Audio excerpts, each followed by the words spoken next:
नमस्कार दोस्तों, बिहार को लेकर इस वक्त की सबसे बड़ी खबर निकल कर सामने है। जहां बिहार में राष्ट्रपति शासन लगाने की बात कही गई है। इस दिग्गज नेता के इस बयान के बाद पूरे बिहार की सियासत गर्मा गई है। दिग्गज नेता ने बयान देते हुए कहा कि राष्ट्रपति शासन लगाने की तैयारी में बीजेपी जुटी है।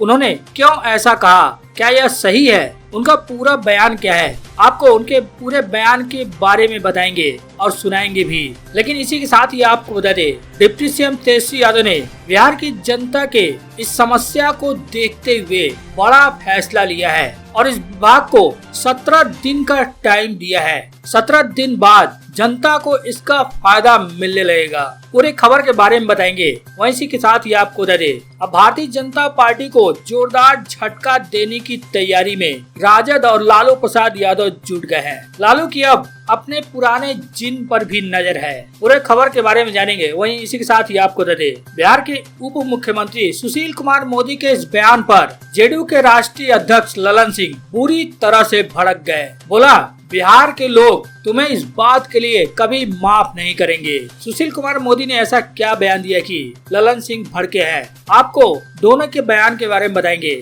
आगे बढ़ने से पहले आपसे एक छोटा सा रिक्वेस्ट है, इस वीडियो पर एक लाइक जरूर कर दें। चैनल को सब्सक्राइब करने के साथ ही घंटी को जरूर बजा लें।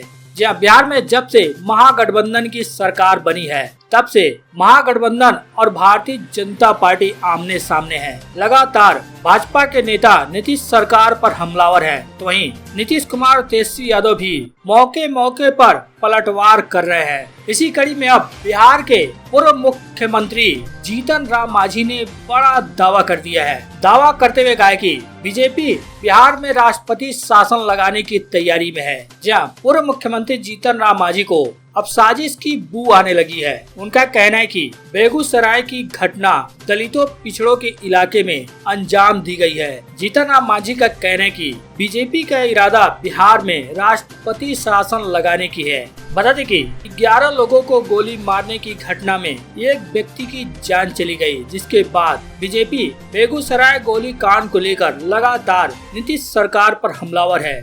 बीजेपी के नेता बेगूसराय में डेरा डाले बैठे हैं। बीजेपी नेताओं के बयान पर जीतन राम मांझी ने पलटवार करते हुए कहा कि साजिश की बू आ रही है। उनका कहना है कि बीजेपी अब सरकार को बदलने के लिए राष्ट्रपति शासन लगाना चाहती है। मैं समझता हूँ कि भाजपा के साथियों को कोई मौका नहीं मिला है। आप चाहते हैं कि ऐसे सरकार में भर्ती करे, भर्ती करने के लिए राष्ट्रपति शासन भी एक है जो हाथ में है, और इसीलिए इस तरह का दबाव कर रहे हैं।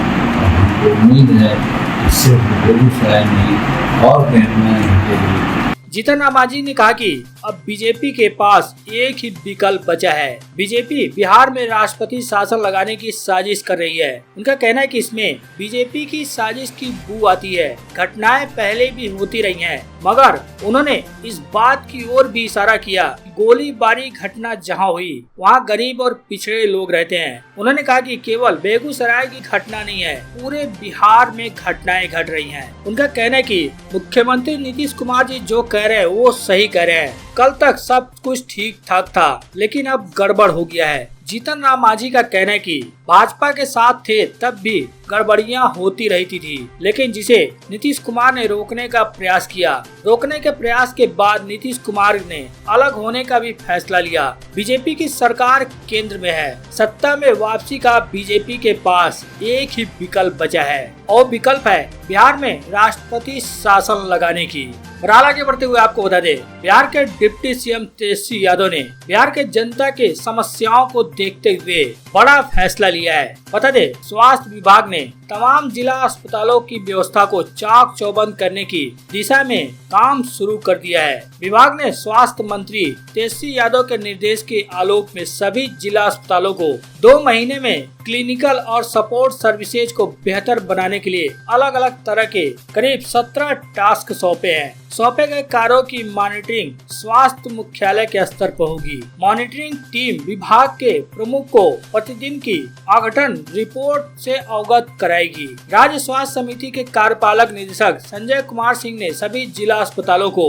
संबंध में दिशा निर्देश जारी कर दिया है। जिला अस्पतालों को 7 दिन 24 घंटे आपातकालीन सेवाओं को चालू रखने की व्यवस्था सुनिश्चित करने को कहा गया है। क्लिनिकल सेवाओं को दुरुस्त करने के क्रम में अस्पताल परिसर में मातृ एवं शिशु स्वास्थ्य से संबंधित सभी सेवाओं की उपलब्धता, ऑर्थोपेडिक और सर्जरी विभाग में प्रमुख सर्जरी की व्यवस्था के लिए आवश्यक कदम उठाने, ओपीडी प्रत्येक दिन काम रन करे, इसकी व्यवस्था करने के निर्देश दिए गए हैं। केसी यादव ने बिहार में दवाओं के स्टॉक की रियल टाइम मॉनिटरिंग करने का भी आदेश दिया है। बता दे, अस्पताल में जो दवाएं रहेंगी उसकी उपलब्धता कितनी है, उसकी रियल टाइम मॉनिटरिंग होगी और संजीवनी पोर्टल पर रियल टाइम स्टॉक भी अपडेट करने का टास्क भी जिला अस्पतालों को सौंपा गया है। अब इससे ये होगा कि आप जिस अस्पताल में जा रहे हैं वहाँ पर आपके या फिर आपके परिजनों के बीमारी के मुताबिक वहाँ पर दवाई उपलब्ध है या नहीं, आप रियल टाइम में देख सकते हैं। डॉक्टर बहाना करके आपको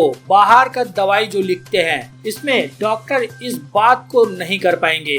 आप ऑनलाइन देख सकते हैं कि कौन सी दवा यहाँ पर मौजूद है और डॉक्टर ने आपको कौन सी दवा लिखी है। इससे दवाई को लेकर जो भ्रष्टाचार अस्पतालों में होता रहा है, अब केसी यादव के इस कदम के बाद काफी हद तक कम होने की संभावना है। बहरहाल आगे बढ़ते हुए आपको बता दें, अब भारतीय जनता पार्टी को झटका देने की तैयारी में लालू प्रसाद यादव जुट गए हैं। जहां राजद अपने पुराने चेहरे और पुराने गणित से युवा नेतृत्व को सुदृढ़ करने की कवायद शुरू कर रही है। सबसे महत्वपूर्ण बात है कि अपने मजबूत वोट बैंक को बरकरार रखने के जतन के साथ साथ अब राजद की निगाह भाजपा के कोर वोट बैंक पर है। इसका ट्रेलर भी दिखाया जा चुका है। पार्टी के संगठनात्मक चुनाव के साथ राजद अपने चेहरे को और भी स्पष्ट अंदाज में साफ करने में भिड़ा है। राजद के संगठनात्मक चुनाव के साथ यह चर्चा तेज है कि जगदानंद की जगह अब्दुल बारी सिद्दीकी को राजद का प्रदेश अध्यक्ष बनाया जाएगा। यह चर्चा यूं ही नहीं है, इसके मूल में राजद का माय समीकरण है। साथ में कई अन्य नजरिए से यह मामला आगे भी बढ़ा है। पिछले कई चुनाव, चाहे वो विधानसभा का चुनाव रहा हो या फिर लोकसभा का, राजद का माय समीकरण ठोस तरीके से उसके साथ रहा है। इसका ख्याल रखते हुए इस बार माय समीकरण यानी मुस्लिम यादव को साधते हुए राजद का प्रदेश अध्यक्ष मुस्लिम को बनाए जाने की बात चल रही है। वोट बैंक के लिहाज से कहा जा रहा है कि भाजपा से अलग होने के बाद एम का रुझान यानी मुस्लिम का रुझान नीतीश कुमार के प्रति भी बढ़ा है। इसकी वजह यह है कि एनडीए में रहने के बाद नीतीश कुमार की राय अल्पसंख्यकों से जुड़े मसले पर भाजपा से बिल्कुल ही अलग रही। जनसंख्या नियंत्रण का कानून हो, उन्हें लेकर खुलकर आलोचना की थी। इसके अतिरिक्त अल्पसंख्यकों के लिए उन्होंने समय समय पर कई योजना भी शुरू की। यह भी नोटिस में लिया गया कि भाजपा के साथ रहते हुए उन्होंने अल्पसंख्यक समाज के अधिकारी को बिहार का मुख्य सचिव भी बनाया, जिसको लेकर राजद अपने पुराने समीकरण को गति देने के साथ साथ अपने पुराने चेहरों को भी आगे करने में कोई कसर नहीं छोड़ी है। बहरहाल वहीं आपको बता दे, जेडीयू के राष्ट्रीय अध्यक्ष ललन सिंह ने सुशील कुमार मोदी के बयान पर भड़कते हुए बड़ी बात कह दी है। जहां बिहार के पूर्व उप मुख्यमंत्री सुशील कुमार मोदी के एक बयान पर जेडीयू के राष्ट्रीय अध्यक्ष ललन सिंह भड़क गए हैं। अब तो विशेष राज्य की अवधारणा ही खत्म कर दिया। नीतीश जी ने रघुराम राजन कमेटी का गठन किया था। ललन सिंह ने सोशल मीडिया पर पोस्ट कर सुशील मोदी पर हमला बोला, उनके बयान को झूठा भी करार दिया। ललन सिंह ने रघुराम राजन कमेटी को लेकर बीजेपी को बड़का झूठा पार्टी कह दिया। आज ही सुशील कुमार मोदी ने इस पर एक बयान दिया था। ललन सिंह ने शुक्रवार को सुशील कुमार मोदी को टैग करते हुए लिखा, झूठ बोलकर पार्टी की आकाओं को खुश करने के लिए कम से कम बिहार के भविष्य का सौदा तो मत कीजिए। 2007 में रघुराम राजन कमेटी का गठन नीतीश कुमार जी ने नहीं, तत्कालीन प्रधानमंत्री श्री मनमोहन सिंह जी ने किया किया था। रघुराम राजन कमेटी ने अपनी रिपोर्ट में बिहार को सबसे कम विकसित राज्य बताया और नीति आयोग ने भी अपनी हालिया रिपोर्ट में इसकी पुष्टि की है। फिर भी आप बिहार वासियों के अधिकार के विरुद्ध बात कर रहे हैं। बिहार और अन्य पिछड़े राज्यों के लोग न आपको माफ करेंगे, नहीं आपकी पार्टी को।